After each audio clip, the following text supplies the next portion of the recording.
저는 정분자입니다. 올해 69세죠. 30년 동안 전통시장에서 반찬 가게를 운영하고 있어요. 오늘도 어김없이 새벽 5시에 일어났습니다. 시장으로 향하는 골목길은 아직 어둠이 깔려 있었어요. 그런데 멀리서 제 가게 간판이 보이더군요. 네온 사인이 깜빡깜빡 거리고 있었습니다.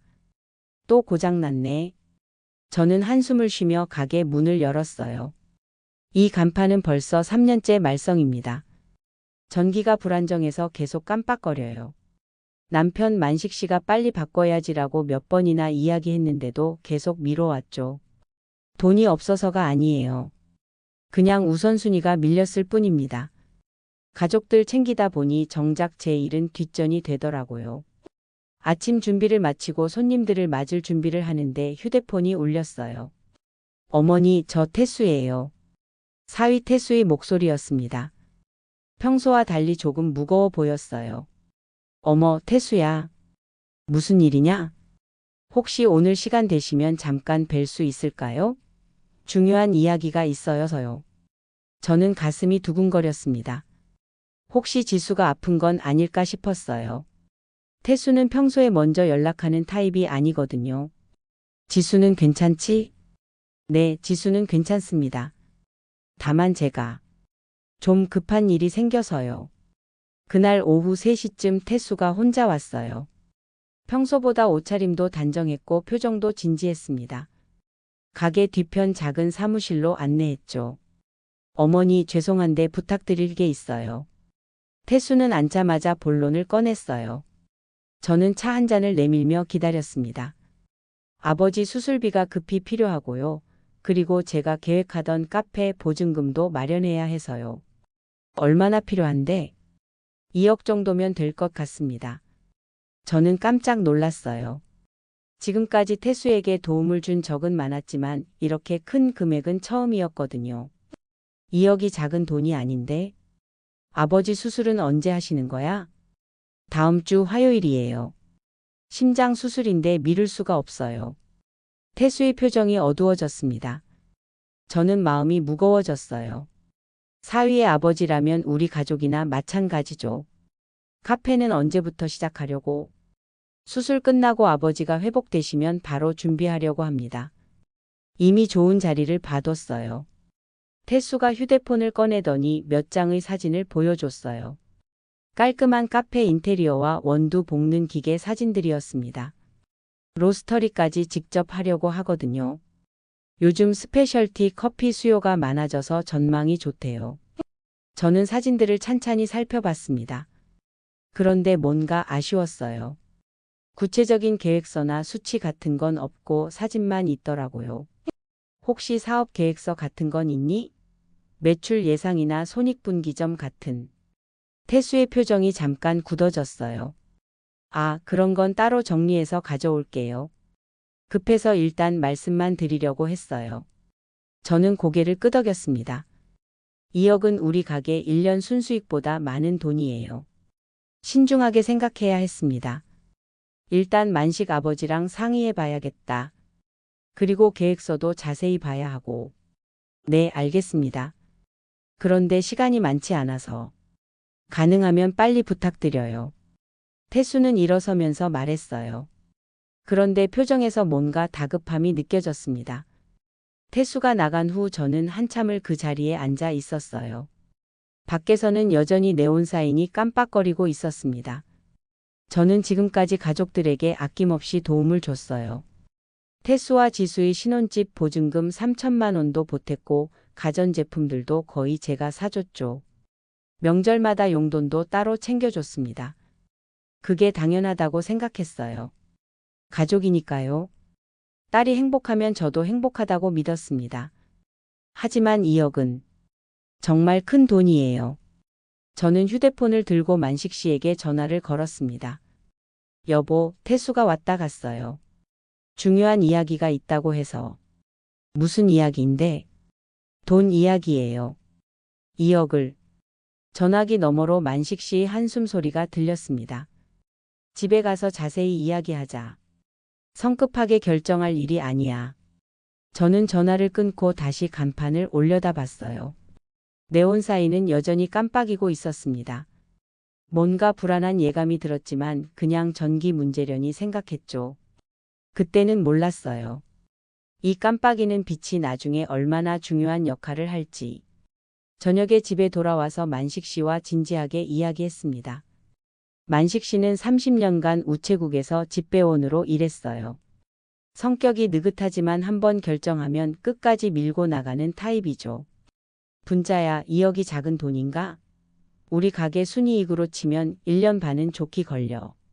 알아요. 하지만 가족인데? 특히 장인어른 수술이라니까 어떻게 해야 할지 모르겠어요. 만식 씨는 한참 생각하더니 말했어요. 일단 정확한 계획서부터 받아보자. 수술 일정도 확인하고, 그리고 상권 분석이나 손익분기점도 따져봐야지. 너무 까다롭게 굴면 사위가 섭섭해하지 않을까요? 돈 문제는 감정으로 해결되지 않아. 특히 사업자금은 더더욱 그렇고. 만식 씨의 말이 맞았어요. 저는 그동안 너무 감정적으로 돈을 썼던 것 같습니다. 그날 밤 잠자리에서 저는 계속 생각했어요. 태수의 표정, 말투, 그리고 그 다급함. 뭔가 석연치 않은 구석이 있었습니다. 새벽에 일어나 시장에 나가는 길에 다시 간판을 봤어요. 여전히 깜빡이고 있었죠. 저는 혼잣말로 중얼거렸습니다. 언젠가는 바꿔야지. 그때는 정말 몰랐어요. 이 깜빡이는 네온사인이 앞으로 벌어질 일들의 열쇠가 될 줄은. 생각해보니 태수에게 돈을 주기 시작한 건 2019년 지수와 결혼할 때부터였어요. 그때 태수는 32살이었고 지수는 30살이었습니다. 연애 3년 만에 결혼을 한다고 했을 때 저는 정말 기뻤어요. 지수가 행복해 보였거든요. 어머니 신혼집 보증금이 좀 부족해서요. 태수가 처음 돈 이야기를 꺼낸 건 결혼 한 달 전이었어요. 원래 각자 준비하기로 했던 보증금인데 태수 쪽 형편이 어려워졌다고 했습니다. 얼마나 부족한데? 3천만 원 정도요. 정말 죄송해요. 저는 망설이지 않고 통장을 털었어요. 딸의 새 출발인데 돈 때문에 걱정하게 할 수 없잖아요. 괜찮다. 가족인데 뭘. 태수는 정말 고마워했습니다. 눈물까지 글썽이면서 절을 하더라고요. 평생 은혜 잊지 않겠습니다. 그때 그 말을 믿었어요. 진심으로요. 결혼 후에도 도움 요청은 계속됐습니다. 2020년 초에는 냉장고가 고장났다고 했어요.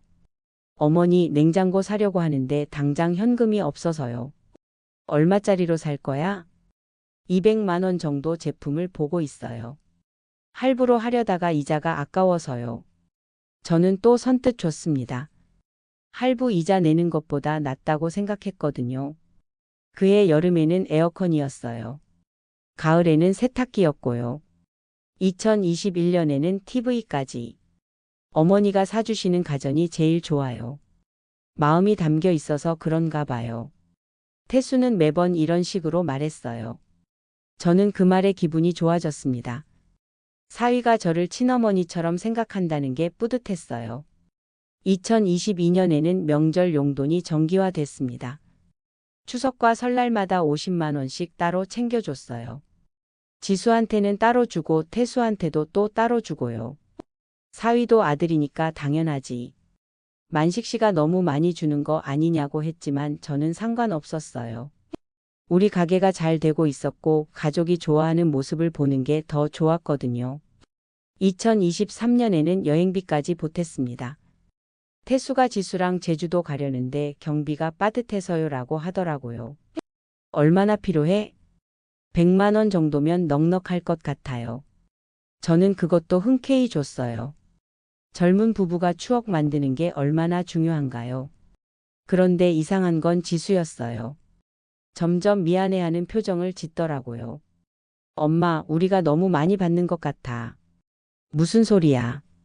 가족인데 뭐가 받는 거야? 그래도 나중에 다 갚을게.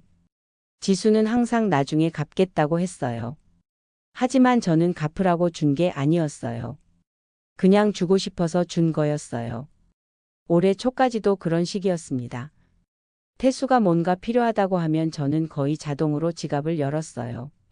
어머니 차 검사비가, 어머니 지수 생일 선물을, 어머니 회사 회식비가 매번 20만 원, 30만 원씩 작은 돈들이었어요. 하지만 쌓이면 큰 돈이 되더라고요.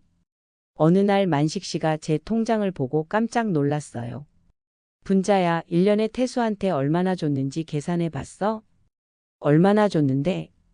작년에만 800만 원이야. 명절 용돈 100만 원, 가전 300만 원, 여행비 100만 원, 자잘한 거 300만 원. 저는 그제서야 깨달았어요. 생각보다 많이 줬구나 싶었습니다. 그래도 우리 형편에 어려운 건 아니잖아. 어려운 게 문제가 아니야. 한도가 있어야지. 만식 씨 말이 맞았어요. 하지만 저는 여전히 가족이니까라는 생각이 컸습니다. 그런데 며칠 전 태수가 보여준 카페 자료를 다시 생각해 보니 이상했어요. 사진만 있고 구체적인 계획이 없더라고요. 여보, 태수가 보여준 카페 사진들 기억나죠? 응, 왜? 뭔가 허술하지 않았어요? 사업 계획서도 없고 수치도 없고. 만식 씨는 고개를 끄덕였어요. 나도 그 생각했어. 보통 사업하려면 상권 분석부터 해야 하는데. 저는 문득 궁금해졌어요. 태수가 지금까지 어떻게 돈을 썼는지 말이에요. 다음 날 지수에게 넌지시 물어봤습니다. 지수야, 태수 요즘 뭐하고 지내니? 회사 다니면서 카페 준비하고 있어요. 원두 공부도 하고 있고요. 원두 공부는 어디서 해? 아, 온라인으로요. 자격증도 따려고 한다더라고요. 저는 좀 더 구체적으로 물어봤어요. 혹시 카페 자리는 정했어? 아직이요. 몇 군데 보고 있다고 하는데 확정은 안 됐대요. 임대료는 얼마나 될까? 그건 잘 모르겠어요. 태수가 알아서 하고 있어요.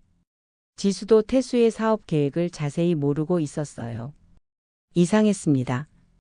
부부인데 이런 중요한 일을 혼자 결정한다는 게요.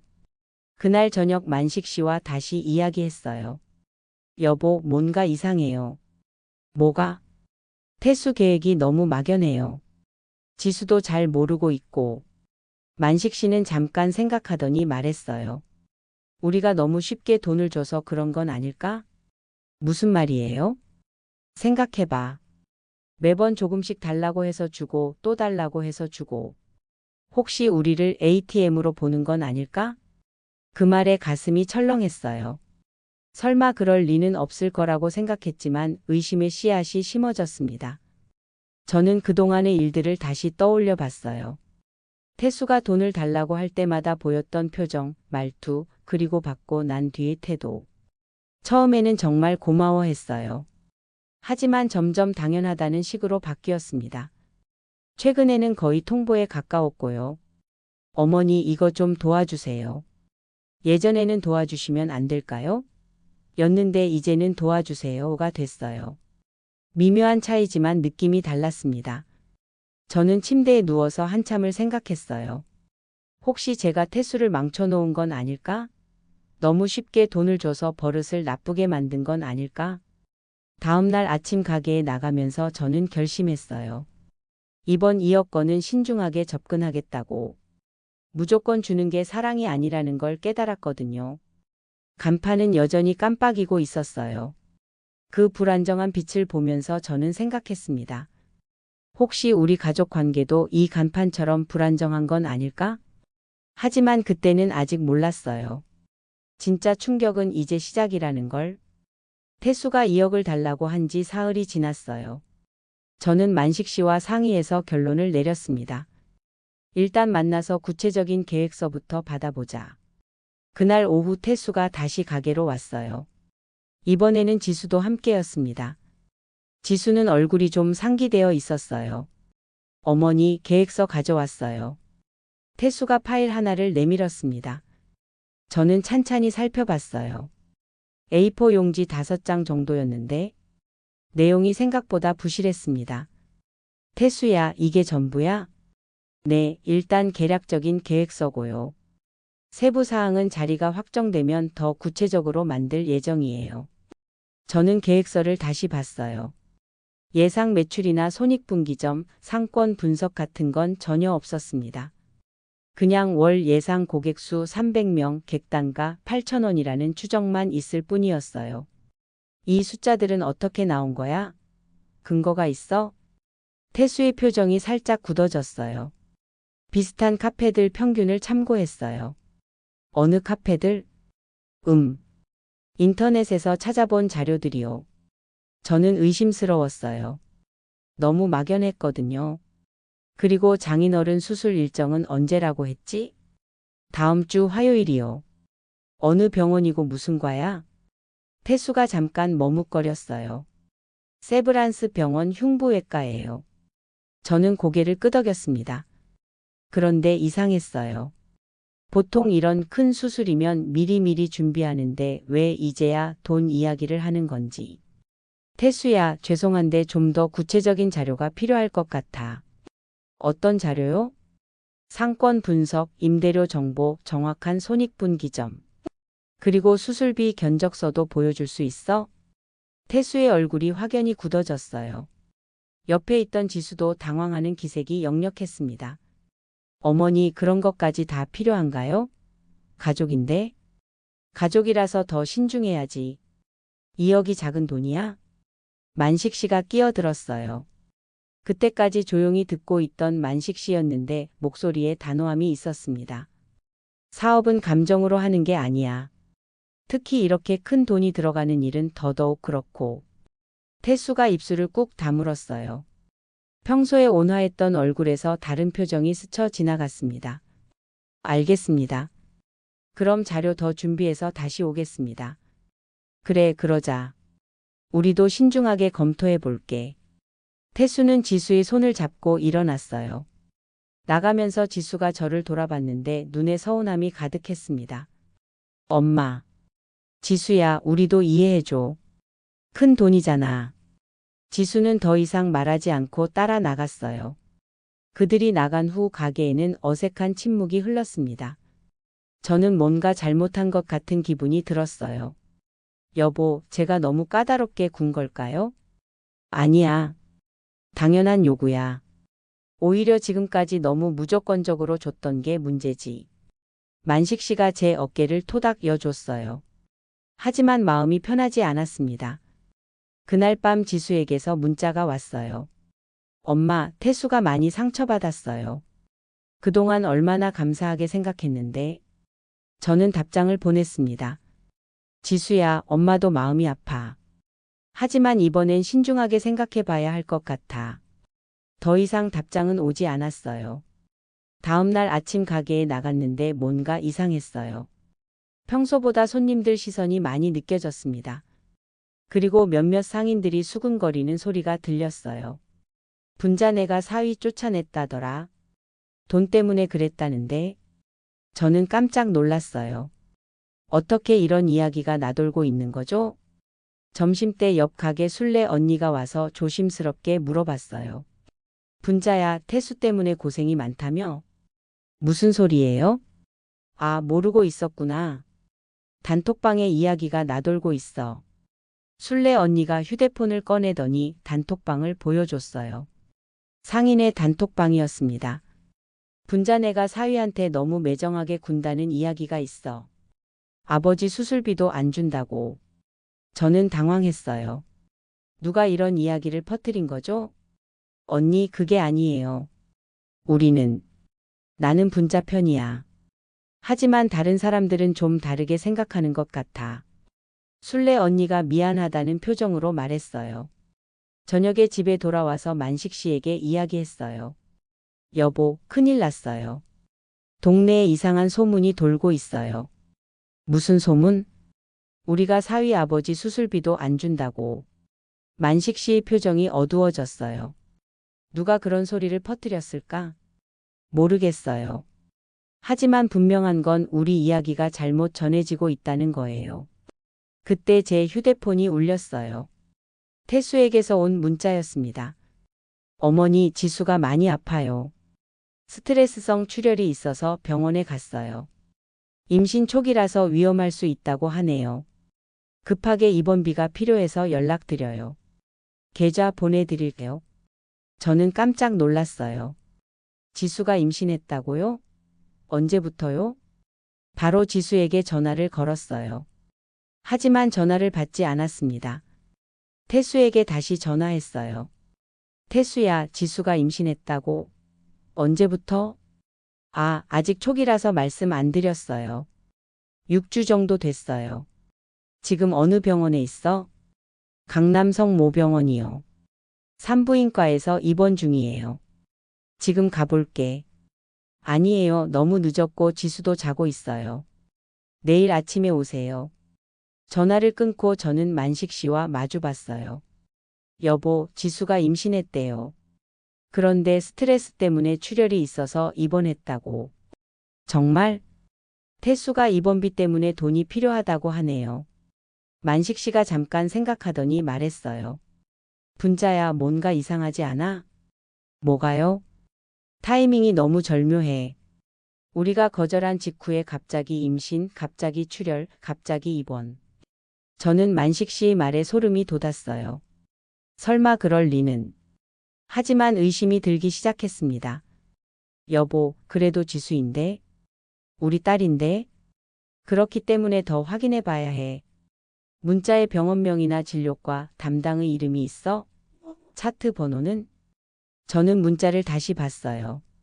그냥 강남성 모병원 산부인과라고만 되어 있었습니다. 구체적인 정보는 하나도 없었어요.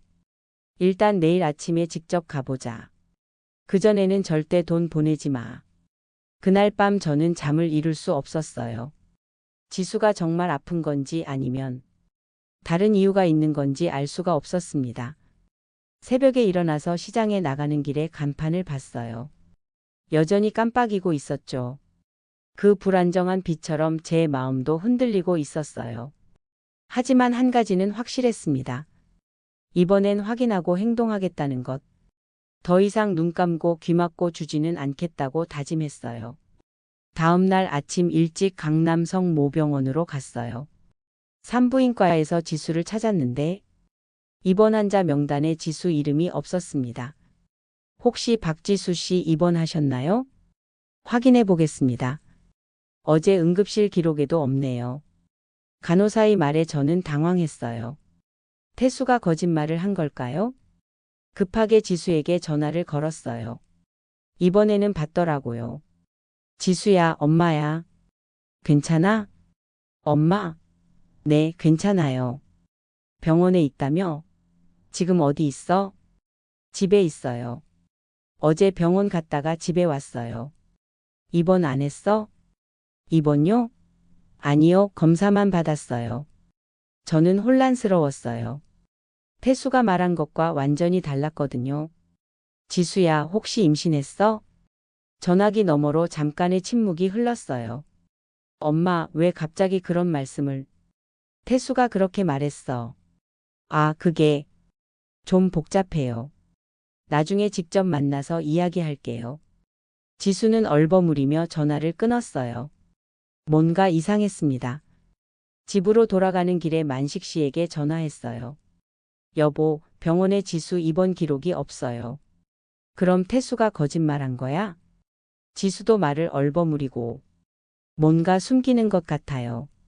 만식 씨가 한숨을 쉬었어요. 분자야, 이제 확실히 해야겠어. 더 이상 속을 수는 없잖아. 저는 가게로 돌아왔어요. 그런데 뒤쪽 주차장에서 태수 차를 발견했습니다. 평소에 가게 앞 골목에 주차하는데 왜 뒤쪽에 세워뒀을까요? 차에 가까이 가니 대시캠이 보였어요. 태수가 블랙박스 귀찮다고 투덜댔던 게 생각났습니다. 항상 음속어로 해놓는다고 했는데 저는 잠깐 망설였어요. 남의 차라지만 사위차이고 주차장도 제 가게 뒤쪽이니까. 게다가 요즘 상황이 이상하잖아요. 차 문을 열어보니 잠겨있지 않았어요. 대시캠을 확인해 봤는데 메모리 카드가 들어있더라고요. 이것만 잠깐 확인해 보자. 저는 메모리 카드를 빼서 가게로 가져왔어요. 만식 씨가 예전에 사준 노트북에 넣어봤습니다. 파일들이 주르륵 나왔어요. 최근 며칠 동안의 녹화 기록들이었죠. 그런데 이상한 게 음성도 함께 녹음되어 있었어요. 태수가 음소거를 깜빡한 모양입니다.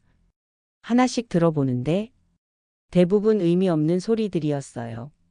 그런데 어제 오후 파일에서 태수 목소리가 들렸습니다. 전화 통화하는 소리였어요. 누나, 나야.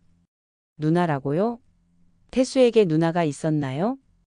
오늘 장모님이 돈 안 준다고 했어. 완전 빡쳤어. 저는 깜짝 놀랐어요. 장모님이라니. 저를 말하는 건가요? 아니야, 그럴 줄 알았어. 엄마 돈줄은 오늘로 끝장낸다. 엄마 돈줄이라고요? 저를 그렇게 생각하고 있었다는 건가요? 계획대로 가자. 임신카드 써볼게. 사진 없어도 울면 끝이야. 동네가 알아서 난리 날 거야. 저는 손이 떨렸어요. 임신이 거짓말이었다는 건가요? 2억 중에 1억은 누나 걔 빚 막는 거 맞지? 나머지 1억으로 당분간 버티고. 걔 빚이라고요? 카페는 핑계였다는 건가요? 걱정 마. 장모가 워낙 호구라서 금방 넘어올 거야. 지금까지도 그랬잖아. 호구라니. 저를 호구라고 했다고요? 동네 소문도 벌써 퍼뜨렸어. 상인 회장한테 미리 말해뒀거든. 아버지 수술비도 안 준다고. 정말 태수가 소문을 퍼뜨린 거였어요. 녹음은 거기서 끝났어요. 저는 한참을 멍하니 앉아 있었습니다. 믿을 수가 없었어요. 그동안 제가 아끼고 챙겨줬던 사위가 저를 호구로 보고 있었다니요. 휴대폰이 울렸어요. 만식 씨에게서였습니다. 분자야, 시장 CCTV 확인해 봤어. 왜요? 어젯밤에 가게 주변에 수상한 사람들이 어슬렁거렸다는 제보가 있어서. 저는 깜짝 놀랐어요. 수상한 사람들이요? 응, 상인회에서 확인해 보니까 어젯밤 11시경에 낯선 남자들 2~3명이 우리 가게 주변을 돌아다녔대. 뭐 때문에요? 모르겠어. 그런데 신기한 게 우리 가게 네온사인 때문에 얼굴이 선명하게 나왔어. 네온사인이요? 그 깜빡이는 간판 말인가요? 빛이 깜빡거려서 CCTV에 명암이 생겼는데 오히려 그 덕분에 얼굴이 흔들림 없이 잘 잡혔다는 거야. 저는 소름이 돋았어요. 혹시 사채업자들인가요? 여보, 빨리 집에 와요. 중요한 얘기가 있어요. 무슨 일이야? 태수 관련해서. 충격적인 걸 발견했어요. 만식 씨가 급하게 집으로 왔어요. 저는 대시캠 녹음을 들려줬습니다. 만식 씨의 표정이 점점 굳어졌어요. 이 자식이 정말로 우리를 호구로 봤구나. 여보, 저는 어떻게 해야 해요?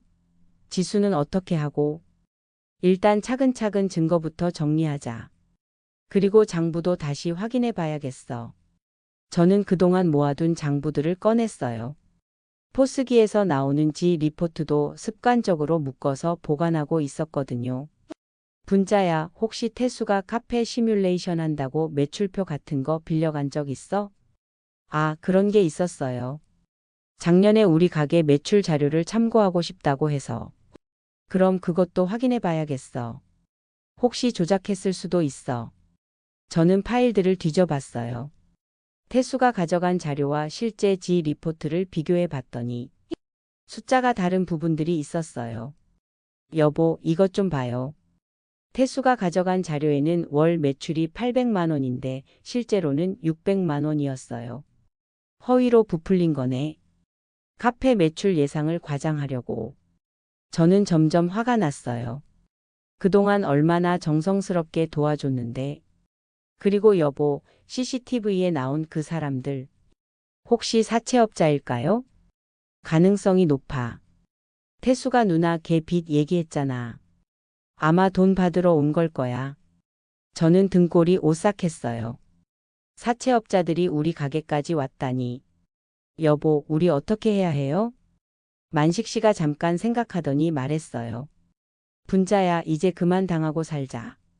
우리도 준비를 해야겠어. 준비요? 응, 진실을 밝힐 준비. 내가 예전에 우체국에서 배운 게 있어. 만식 씨의 눈에 결의가 보였어요. 일단 오늘부터 모든 증거를 정리하자.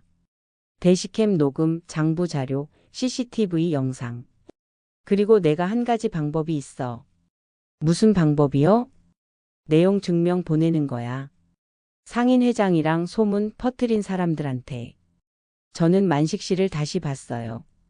평소에 조용하던 남편이 이렇게 단호할 줄 몰랐어요. 그날 밤 저는 잠이 오지 않았어요. 태수의 목소리가 계속 귓가에 맴돌았습니다. 호구라서 금방 넘어올 거야.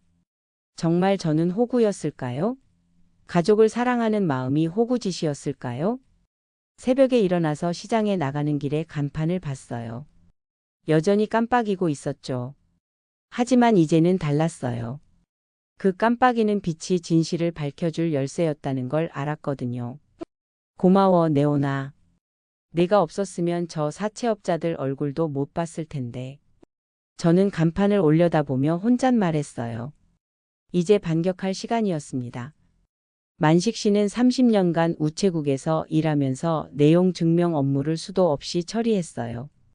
덕분에 법적 절차에는 누구보다 능통했습니다. 분자야, 이제 우리가 주도권을 잡을 시간이야. 그날 오후 만식 씨는 컴퓨터 앞에 앉아서 차근차근 문서를 작성하기 시작했어요. 누구한테 보낼 거예요? 상인 회장, 그리고 소문 퍼뜨린 주요 인물들. 김술래, 박영자, 최덕순. 만식 씨는 명단을 적어가며 말했습니다. 모두 동네에서 입이 긴 사람들이었어요. 뭐라고 쓸 건데요? 정중하지만 단호하게. 명예훼손에 대한 해명 기회를 주는 거야. 만식 씨가 작성한 내용 증명을 보여줬어요. 수신인께서는 지난 며칠간 저희 부부에 대한 사실과 다른 내용을 유포하셨습니다. 이는 명예훼손에 해당할 수 있는 사안입니다. 다만 즉시 법적 대응보다는 상호 이해를 통한 해결을 원하므로 오는 토요일 오후 7시 저희 자택에서 관련 당사자들과 함께 진실을 공개하는 자리를 마련하고자 합니다. 참석하지 않으시면 법적 대응을 검토하겠습니다. 저는 감탄했어요. 협박이 아니라 정중한 초대였지만 거절하기 어려운 압박감이 있었거든요. 여보, 정말 대단해요. 아직 시작도 안 했어. 이제 태수한테도 연락해야지. 만식 씨는 태수에게 전화를 걸었어요. 태수야, 만식이야. 아, 아버지. 무슨 일이세요? 토요일 저녁에 우리 집에서 가족 모임을 하려고 해. 지수랑 같이 와. 가족 모임이요? 응, 요즘 동네에 이상한 소문이 돌고 있어서 정리하고 싶어. 그리고 내 사업 계획도 다시 들어보고. 태수의 목소리가 밝아졌어요. 아, 그럼 투자해 주시는 건가요? 일단 와서 이야기하자. 상인 회장님들도 오시거든. 네, 알겠습니다. 태수는 신이 난 것 같았어요. 아마 드디어 돈이 나온다고 생각했을 거예요. 만식 씨가 전화를 끊고 저를 봤어요. 자, 이제 준비를 시작하자. 무슨 준비요? 증거 정리부터. 그리고 스마트 도어벨도 확인해 봐야겠어. 스마트 도어벨이요? 저는 깜빡했었는데 작년에 만식 씨가 설치한 게 있었어요. 혹시 어제 태수가 왔을 때 녹화됐을 수도 있어. 만식 씨가 휴대폰으로 도어벨 앱을 확인했어요. 며칠치 영상이 저장되어 있었습니다. 이것 좀 봐. 어제 태수가 오기 전 영상이었어요. 현관 앞에서 전화 통화하는 모습이 찍혀 있었습니다. 지수야, 나야. 연습 한번 해보자. 연습이라고요? 울면서 무릎 꿇는 연기 말이야. 어머니가 마음 약하시거든. 저는 어이가 없었어요. 연기였다니. 아니야, 더 슬프게. 임신부 같으니까 배도 좀 내밀고. 배를 내민다고요? 정말 임신 연기를 연습했다는 건가요? 좋아, 그렇게 하자. 어머니는 금방 넘어갈 거야. 영상은 거기서 끝났어요. 저는 분노로 몸이 떨렸습니다. 여보, 이 모든 게 계획된 연극이었어요? 그런 것 같아. 처음부터 우리를 속일 작정이었던 거야. 만식 씨도 화가 난 것 같았어요. 평소에 온화한 분인데 목소리에 냉기가 돌았습니다. 목요일에는 상인 회장에게서 연락이 왔어요. 분자야, 만식 씨가 내용 증명을 보냈더라고. 네, 회장님. 무슨 일인지 모르겠지만 토요일에 가볼게. 그런데 정말 법적 대응까지 할 생각이야? 회장님, 그동안 저희가 얼마나 억울했는지 아세요? 그래, 알겠어. 토요일에 정확한 이야기를 들어보자. 상인 회장도 부담을 느끼는 것 같았어요. 금요일에는 태수에게서 문자가 왔어요. 어머니, 내일 뵐게요. 지수 컨디션이 좀 안 좋은데 억지로라도 데려갈게요. 투자 결정해 주시면 정말 감사하겠습니다. 저는 씁쓸했어요. 아직도 투자받을 생각을 하고 있다니. 만식 씨는 이틀 동안 치밀하게 준비했어요. 대시캠 녹음을 USB에 복사하고 장부 자료들을 정리하고 CCTV 화면을 캡처해서 인쇄했습니다. 분자야, 내일은 감정적으로 대응하지 마. 우리는 증거로 말하는 거야. 네, 알겠어요. 그리고 태수가 어떤 말을 해도 흔들리지 마. 지금까지 우리가 확인한 것들이 전부 사실이야. 토요일 오후가 되자 저는 긴장되기 시작했어요. 그동안 가족처럼 지낸 사위와 딸을 상대로 이런 일을 해야 한다니. 여보, 정말 이렇게 하는 게 맞을까요? 분자야, 우리가 잘못한 게 뭐가 있어? 오히려 너무 많이 베풀었잖아. 그래도 지수가 상처받을까 봐.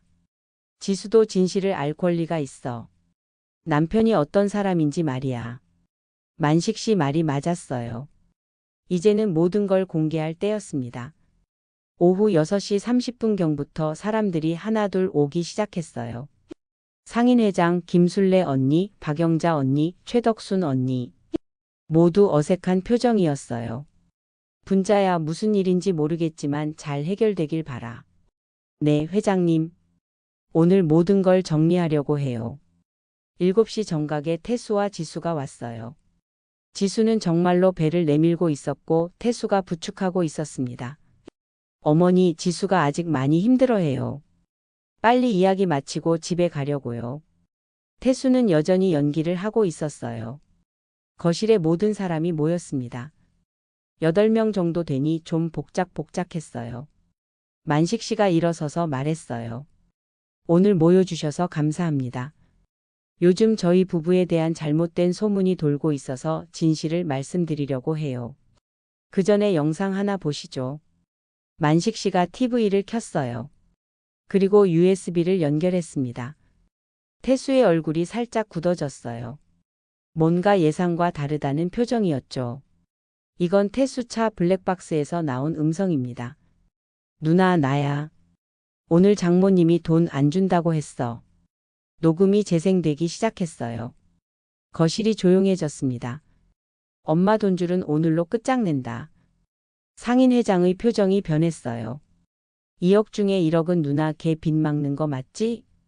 김술래 언니가 헉 소리를 냈어요. 장모가 워낙 호구라서 금방 넘어올 거야. 태수의 얼굴이 새하얗게 질렸어요. 지수는 남편을 믿을 수 없다는 표정으로 쳐다봤습니다. 녹음이 끝나자 거실에는 정적이 흘렀어요. 만식 씨가 차분하게 말했어요. 이제 진짜 이야기를 시작해 볼까요? 녹음이 끝난 후 거실은 마치 얼어붙은 것 같았어요. 태수는 입술이 파르르 떨리고 있었고 지수는 남편을 믿을 수 없다는 표정으로 쳐다보고 있었습니다. 상인 회장이 먼저 입을 열었어요. 이게 정말 태수 목소리가 맞나? 태수가 억지로 웃으며 말했어요. 아, 그게 누나랑 농담으로 한 얘기예요. 진짜가 아니라. 농담? 만식 씨가 차가운 목소리로 물었어요. 2억 달라고 한 것도 농담이고 아버지 수술비라고 한 것도 농담이야? 아니요, 그건 진짜예요. 아버지가 정말 아프세요. 태수가 급하게 변명했어요. 하지만 이미 사람들 표정이 변해 있었습니다. 저는 일어서서 테이블 위에 서류들을 펼쳤어요. 여러분, 이것들 좀 보세요. 첫 번째는 장부와 지 리포트였어요. 이건 우리 가게 실제 매출입니다. 월 평균 600만 원 정도죠. 그런데 이건 태수가 카페 사업 참고용으로 가져간 자료예요. 800만 원으로 부풀려져 있어요. 술래 언니가 놀라며 말했어요. 어머, 거짓으로 만든 거야? 그뿐만 아니에요. 저는 두 번째 서류를 꺼냈어요. 카드 사용 내역이었습니다. 이건 태수 카드 내역이에요. 해외 결제, 명품 구매, 카페 준비와는 전혀 관계없는 지출들이죠. 지수가 남편을 돌아봤어요. 태수야, 이게 뭐야? 해외 결제가 왜 이렇게 많아? 그건 원두 수입업체 결제야. 월 300만 원씩 원두를 수입했다고 만식 씨가 냉정하게 지적했어요. 그리고 이 명품 구매는 뭐야? 가방, 시계. 이것도 카페 사업이야? 태수가 말문이 막혔어요. 그때 저는 스마트 도어벨 영상을 보여줬습니다. 그리고 이것도 보세요. 화면에 태수가 현관 앞에서 전화하는 모습이 나왔어요. 울면서 무릎 꿇는 연기 말이야. 어머니가 마음 약하시거든. 아니야, 더 슬프게. 임신부 같으니까 배도 좀 내밀고. 거실에서 탄식 소리가 터져 나왔어요. 어머나, 연기를 연습했다고? 지수도 같이? 지수는 얼굴이 창백해져서 태수를 쳐다봤어요. 태수야, 정말 연기였어? 태수는 아무 말도 하지 못했어요. 회장님이 화난 목소리로 말했어요. 태수야, 그럼 상인회에 퍼뜨린 소문은 뭐야? 장모님이 수술비도 안 준다고. 그건 제가 화가 나서 거짓말을 퍼뜨렸다고. 상황이 완전히 태수에게 불리해졌어요. 그런데 그때였습니다. 갑자기 현관문을 두드리는 소리가 들렸어요. 거칠고 급한 소리였어요. 누구지? 만식 씨가 도어벨을 확인했는데 낯선 남자들이 서 있었어요. 박태수 씨 있습니까? 저는 소름이 돋았어요. 혹시 CCTV에 나왔던 그 사람들인가요? 태수의 얼굴이 새하얗게 질렸어요. 아, 아니에요. 없어요. 태수가 급하게 소리쳤어요. 우리는 대부업체에서 나왔습니다. 윤미경 씨 보증으로 받은 대출 연체건으로. 윤미경이라고요? 녹음에 나왔던 누나 이름이었어요. 3천만 원 연체 상태입니다. 보증인 박태수 씨와 상담이 필요해서. 거실이 다시 조용해졌어요. 모든 사람이 태수를 쳐다보고 있었습니다. 만식 씨가 문 쪽으로 가면서 말했어요. 잠깐만요. 지금 가족 모임 중인데. 죄송합니다만 시간이 없어서요. 그 사람들이 계속 문을 두드렸어요.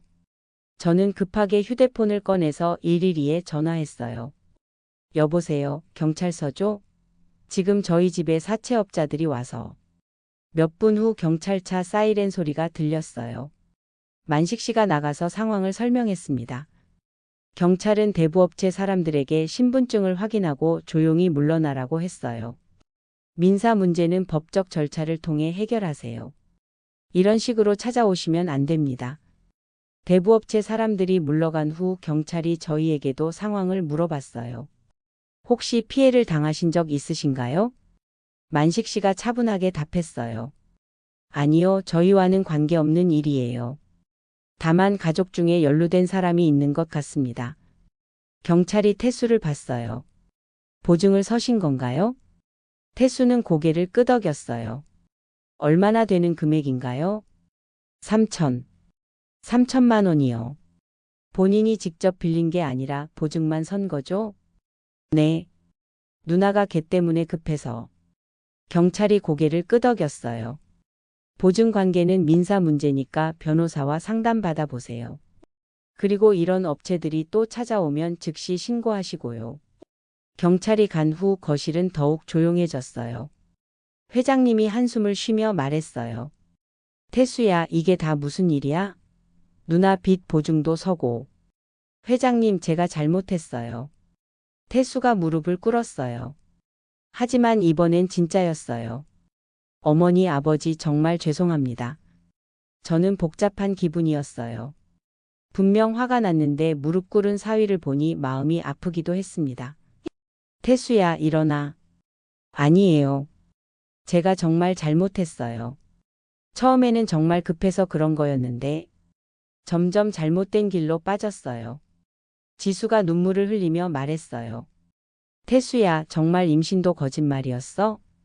태수가 고개를 끄덕였어요. 미안해, 지수야. 어머니한테 미안하고. 하지만 만식 씨는 냉정했어요. 태수야, 미안하다고 끝나는 일이 아니야. 만식 씨가 마지막 서류를 꺼냈어요. 이건 뭔지 알지? 이혼 서류였어요. 그리고 재산 기여도 증명 자료들. 지수야, 결정할 시간이야. 만식 씨가 딸을 봤어요. 내가 선택해. 이 사람과 계속 살 건지 아니면. 지수는 한참을 울었어요. 그리고 떨리는 손으로 펜을 들었습니다. 미안해, 태수야. 하지만 이제 믿을 수가 없어. 지수가 서류에 서명했어요. 태수가 소리쳤어요. 지수야, 다시 한 번만 기회를 줘. 기회는 이미 너무 많이 줬어요. 만식 씨가 단호하게 말했어요. 그리고 누나, 빚 보증권은 변호사와 상의해서 해결하세요. 우리는 더 이상 책임지지 않을 겁니다. 태수가 마지막으로 애원했어요. 어머니, 정말 마지막이에요. 다시는 이런 일 없을게요. 저는 잠깐 마음이 흔들렸어요. 그래도 3년간 가족이었는데. 하지만 만식 씨가 제 어깨에 손을 올렸어요. 분자야, 용서는 시간이 아니라 변화로 받는 거야. 태수가 정말 변했다는 걸 행동으로 보여줄 때까지는 우리도 기다릴 수 없어. 상인 회장과 언니들도 하나둘 일어났어요.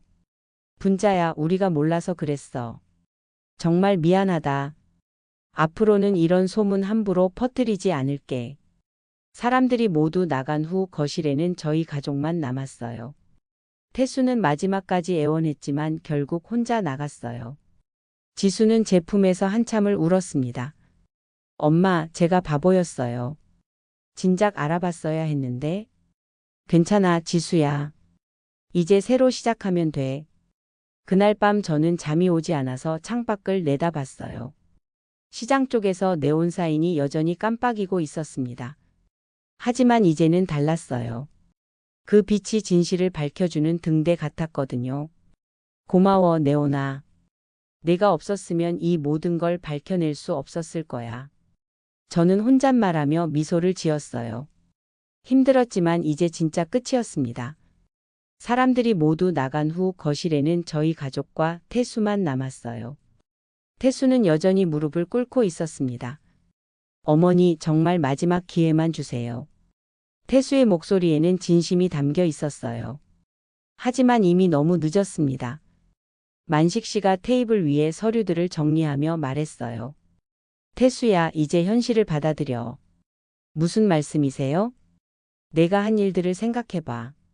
거짓말, 조작, 여론 조작. 이게 한두 번 실수가 아니잖아. 만식 씨가 차근차근 따져봤어요. 누나, 빚 보증 3천만 원도 우리 몰래 했지? 태수가 고개를 끄덕였어요. 그것뿐인가? 허위 매출표 만든 것, 임신 연기 연습한 것. 이 모든 게 계획적이었어. 저는 태수를 바라봤어요. 한때는 정말 아들처럼 생각했었는데. 태수야, 저한테 호구라고 했지? 어머니, 그건 정말. 아니야, 정말 그렇게 생각했을 거야. 안 그러면 이런 짓을 할 수 없어. 저는 서운함보다 실망감이 컸어요. 만식 씨가 새로운 서류를 꺼냈어요. 이혼 서류와 함께 다른 문서들도 있었습니다. 이건 재산 기여도 증명서야. 무슨 뜻이에요? 지수가 물어봤어요. 우리가 그동안 너희에게 준 돈들에 대한 기록이야. 신혼집 보증금 3천만 원, 가전제품 1천만 원, 생활비 지원 500만 원. 만식 씨가 하나하나 읽어 나갔어요. 총 7,800만 원이야. 태수의 얼굴이 창백해졌어요. 이 돈은 증여가 아니라 지수에 대한 지원이었어. 법적으로는 지수의 특유 재산이지. 그러니까 이혼할 때 태수는 이 돈에 대한 권리가 없다는 뜻이야. 저는 만식 씨가 이런 것까지 준비했다는 게 놀라웠어요. 그리고 이건 허위사실 유포 증거 자료야. 만식 씨가 또 다른 서류를 보여줬어요. 단톡방 캡처와 증언서들이었습니다. 상인 회장님과 언니들이 모두 증언해 주기로 했어. 내가 어떻게 소문을 퍼뜨렸는지 말이야. 태수가 점점 작아지는 게 보였어요. 그럼 저는 어떻게 해야 하나요? 선택해. 조용히 이혼에 동의하고 우리 가족에게서 완전히 손을 떼거나 만식 씨가 잠깐 멈췄어요.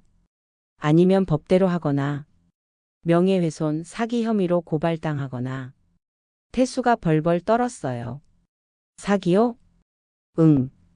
거짓 정보로 돈을 요구한 거잖아. 아버지 수술비라면서 실제로는 누나 빚 갚으려고 했으니까. 저는 만식 씨가 이렇게 냉정할 줄 몰랐어요. 하지만 필요한 일이었습니다. 그리고 태수야. 만식 씨가 마지막 폭탄을 터뜨렸어요. 누나 계좌로 이체한 기록도 다 있어. 태수가 깜짝 놀랐어요. 어떻게 아세요? 우리가 준 돈들이 어디로 갔는지 다 추적했어. 신혼집 보증금 중 1천만 원, 가전제품비 500만 원. 다 누나 통장으로 갔더라고. 만식 씨가 은행 거래 내역을 보여줬어요. 이것도 횡령이야. 우리가 지수를 위해 준 돈을 다른 용도로 썼으니까. 태수는 완전히 무너졌어요. 저는 정말 어떻게 해야 하나요? 지수가 눈물을 닦으며 일어났어요. 태수야, 이제 그만해. 지수야, 나도 처음에는 너를 믿고 싶었어. 하지만 이 모든 증거를 보고도 어떻게 믿어? 지수의 목소리에 단호함이 있었어요. 엄마한테 호구라고 한 것, 나한테 연기 가르쳐 준 것. 이게 사랑이야? 태수가 변명하려 했지만 지수가 막았어요. 이제 됐어. 우리 끝이야. 지수가 테이블 위의 이혼 서류를 집어들었어요. 그리고 펜을 들었습니다. 지수야, 정말 괜찮겠어? 제가 딸을 걱정스럽게 봤어요. 네, 엄마. 이게 맞는 것 같아요. 지수가 떨리는 손으로 서명했어요. 한 글자 한 글자 또박또박 썼습니다. 태수는 그 모습을 멍하니 바라봤어요. 지수야. 정말로? 응. 정말로.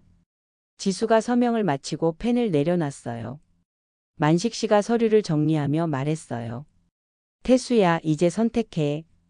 조용히 갈 거야? 아니면 법정에서 만날 거야? 태수는 한참을 망설이다가 고개를 끄덕였어요. 조용히 가겠습니다. 그리고 앞으로 우리 가족에게 연락하지 마. 지수한테도 우리한테도. 네. 누나 빚은 내가 알아서 해결하고. 우리는 더 이상 상관없어. 태수가 무릎에서 일어났어요. 비틀거리는 모습이었어요. 그럼 저는 이제 가겠습니다. 태수가 현관 쪽으로 향했어요. 그런데 문 앞에서 돌아섰습니다. 어머니, 이제 그만해, 태수야. 저는 더 이상 들을 수 없었어요. 3년 동안 정말 고마웠어. 하지만 이제 끝이야. 태수가 마지막으로 절을 했어요. 그리고 문을 나갔습니다. 현관문이 닫히는 소리가 유난히 크게 들렸어요. 거실에는 저희 가족만 남았어요. 지수는 소파에 주저앉아서 울고 있었습니다. 저는 딸 옆에 앉아서 등을 토닥여 줬어요. 지수야, 잘했어. 엄마, 제가 너무 순진했나요? 아니야. 내가 착해서 그런 거야. 만식 씨도 다가와서 앉았어요. 지수야, 이제 새로 시작하면 돼. 힘들까요? 힘들겠지. 하지만 거짓된 관계를 계속 유지하는 것보다는 낫지. 만식 씨가 딸의 어깨를 두드려 줬어요. 그리고 우리가 있잖아. 저는 문득 궁금해졌어요. 여보, 태수가 앞으로 어떻게 될까요? 글쎄, 누나 빚 때문에 한동안 고생할 거야. 그리고 직장도 그만둬야 할지도 모르고. 불쌍하긴 하네요. 분자야, 동정하지 마. 자기가 한 일의 대가야. 만식 씨 말이 맞았어요. 태수는 스스로 선택한 길이었습니다. 그날 밤 늦게까지 저희는 앞으로의 일을 계획했어요. 지수는 당분간 우리 집에서 지내자. 상담도 받아보는 게 좋겠어. 회사는 어떻게 할 거야? 다음 주부터 출근할 예정이에요. 일하는 게 나을 것 같아요. 지수가 의외로 담담했어요. 많이 성숙해진 것 같았습니다. 새벽 2시쯤 모든 이야기를 마치고 잠자리에 들었어요. 침대에 누워서 저는 오늘 하루를 되돌아봤어요. 정말 긴 하루였습니다. 3년 전 태수와 지수가 결혼할 때만 해도 이런 일이 벌어질 거라고는 꿈에도 생각 못했어요. 하지만 이제 끝났어요. 거짓된 관계는 정리됐고 진실이 밝혀졌습니다. 창밖을 내다보니 시장의 네온사인이 보였어요. 여전히 깜빡이고 있었죠. 내일은 정말 바꿔야겠다. 저는 혼잣말하며 눈을 감았어요. 이제 새로운 시작이었습니다. 6개월이 지났습니다. 이제 2025년 가을이에요. 시장에는 선선한 바람이 불고 있었습니다. 저는 새로 단장한 가게 앞에 서서 간판을 올려다봤어요. 깜빡이던 네온사인은 이제 없어요. 대신 따뜻한 LED 조명으로 바뀌었습니다. 분잔의 반찬 공방. 새 간판에는 이렇게 적혀 있어요. 공방이라는 단어를 추가했거든요. 엄마, 오늘 매출 어때요? 지수가 앞치마를 두르고 나왔어요. 요즘 지수는 주 3일 정도 가게를 도와주고 있습니다. 좋아. 김치 주문만 20통이나 들어왔어. 정말요? 벌써 입소문이 났나 봐요. 지수가 환하게 웃었어요. 예전보다 훨씬 밝아진 얼굴이었습니다. 사실 처음에는 걱정이 많았어요. 이혼 후 지수가 많이 힘들어 했거든요. 한 달 정도는 거의 말도 안 하고 방에만 있었어요. 그래서 상담도 받게 했고 천천히 마음을 추스를 수 있도록 도와줬습니다. 지수야, 엄마 손도 늙었는데 혼자 하기 버거워. 그럼 제가 도와드릴까? 정말? 회사 일도 바쁠 텐데. 괜찮아요. 오히려 손 쓰는 일이 좋아요. 마음이 편해져요. 그렇게 시작한 모녀 가게였어요. 지수는 생각보다 손재주가 좋았어요. 김치도 잘 담그고 밑반찬도 맛있게 만들었습니다. 엄마, 저 이런 일이 천직인 것 같아요. 그래? 그럼 회사 그만두고 아예 이 일 할 거야? 아직은 아니에요. 하지만 언젠가는 엄마가 물려주시면 제대로 해보고 싶어요. 지수의 말에 제 마음이 뭉클했어요.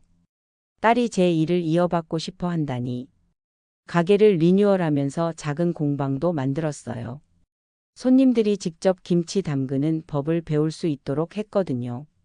어머니, 김치 담그기 체험 예약하고 싶은데요. 요즘은 이런 문의가 자주 와요. 젊은 주부들이 전통 음식을 배우고 싶어 하더라고요. 네, 다음 주 토요일 오후 2시는 어떠세요? 좋아요. 친구들이랑 같이 가도 될까요? 물론이죠. 최대 6명까지 가능해요. 이런 식으로 공방 운영도 시작했어요. 수익도 괜찮고 무엇보다 보람이 있었습니다. 만식 씨도 바빠졌어요. 동네 어르신들의 민원 상담을 도와주고 있거든요. 분자야, 오늘도 내용 증명 3통 써줬어. 무슨 일로요? 다 보험금이나 연금 문제야. 복잡한 서류 때문에 어르신들이 고생하시더라고. 만식 씨는 우체국에서 쌓은 경험을 활용해서 동네 봉사를 하고 있어요. 무료로 도와드리는 거라 수익은 없지만 보람이 크다고 하더라고요. 여보, 그러다가 몸 상할 거 아니에요? 괜찮아. 할 일이 있으니까 좋아.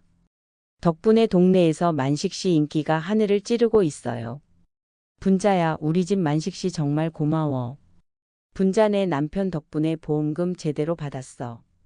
이런 말을 들을 때마다 저는 남편이 자랑스러웠어요. 그런데 가끔 태수 소식이 들려와요. 좋지 않은 소식들이죠. 분자야, 태수가 회사 그만뒀다더라. 술래 언니가 알려줬어요. 왜요? 누나 빚 때문에 급여 압류당해서 못 견디겠다고 하더라고. 그럼 지금 뭐 하고 있대요? 아르바이트 전전하면서 빚 갚고 있다는데. 힘들어 보이더라. 저는 복잡한 마음이었어요. 미안하기도 하고 안타깝기도 하고. 엄마, 또 태수 생각하세요? 지수가 제 표정을 보고 물어봤어요. 어떻게 알았어? 표정에 다 나와요. 미안해하지 마세요. 그래도 한때는 가족이었는데. 엄마, 그 사람은 스스로 선택한 거예요. 우리가 책임질 일이 아니라고요. 지수가 의외로 담담했어요. 많이 성숙해진 것 같았습니다. 그리고 엄마. 응? 저는 지금이 훨씬 행복해요. 정말? 네. 정직하게 살고 있으니까요. 지수의 말에 저는 눈물이 났어요. 힘든 일을 겪었지만 딸이 이렇게 강해졌다는 게 대견했습니다.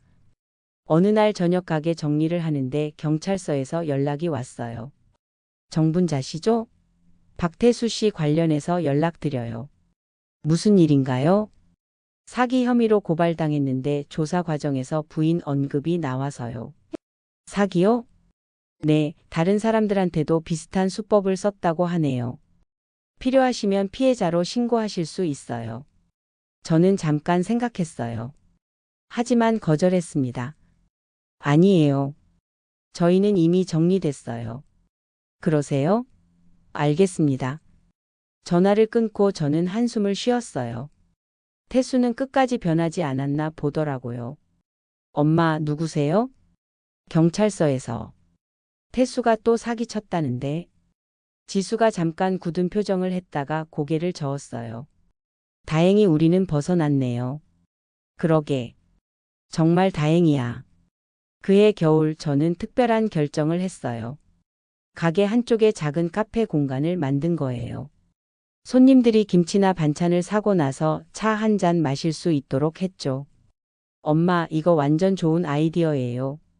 그치? 공방 체험 오신 분들도 여기서 쉬실 수 있고. 지수와 함께 카페 공간을 꾸미는 게 정말 즐거웠어요. 엄마, 저 바리스타 자격증도 따볼까요? 좋은 생각이야. 우리가 직접 원두도 볶아보고. 그러고 보니 아이러니했어요. 태수가 하려던 일을 저희가 하고 있다니. 하지만 저희는 달랐어요. 허황된 계획이 아니라 차근차근 준비했고 거짓말 대신 정직함으로 시작했거든요. 어머니, 여기 커피 정말 맛있어요. 김치도 사고 커피도 마시고. 일석이조네요. 손님들 반응도 좋았어요. 2025년 연말 저는 가게 앞에 서서 1년을 돌아봤어요. 힘든 일도 많았지만 결과적으로는 잘 된 것 같았어요. 거짓된 관계를 정리하고 진짜 소중한 것들을 찾았거든요. 엄마. 지수가 뛰어와서 제 팔을 잡았어요. 뭐야? 손님이 우리 가게 블로그에 후기 남겨주셨어요. 지수가 휴대폰을 보여줬어요. 분잔의 반찬 공방은 정말 특별한 곳이에요. 어머니와 딸이 함께 운영하시는데 진심이 느껴져요. 김치 담그기 체험도 하고 맛있는 커피도 마셨는데 정말 만족했어요. 재방문 의사 200%. 어머, 이렇게 좋게 써주셨네. 네. 별점도 5점 만점이에요. 저는 뿌듯했어요. 정직하게 장사한 보람이 있었습니다. 그날 밤 만식 씨와 함께 가게 정리를 하면서 이야기했어요. 여보, 올해 정말 많은 일이 있었네요. 그러게. 하지만 잘 이겨냈잖아. 지수도 많이 달라졌고. 응, 훨씬 강해졌어. 그리고 현실적으로 변했고. 만식 씨가 새 간판을 올려다 봤어요. 분자야, 네온사인 바꾸길 잘했어. 맞아요. 이제 안정적이에요. 우리 인생도 이제 안정적이야. 저는 간판을 다시 봤어요. 따뜻한 LED 조명이 골목을 환하게 비추고 있었습니다. 깜빡이던 네온사인은 이제 추억이 됐어요. 하지만 나쁜 추억은 아니었어요. 그 빛이 있었기에 진실을 찾을 수 있었거든요. 고마워, 옛날 네온아. 저는 혼잣말로 중얼거렸어요. 덕분에 진짜 빛을 찾았어. 지수가 옆에 와서 제 어깨에 기댔어요. 엄마, 행복해요? 응, 정말 행복해. 저도요. 이제야 진짜 살 것 같아요.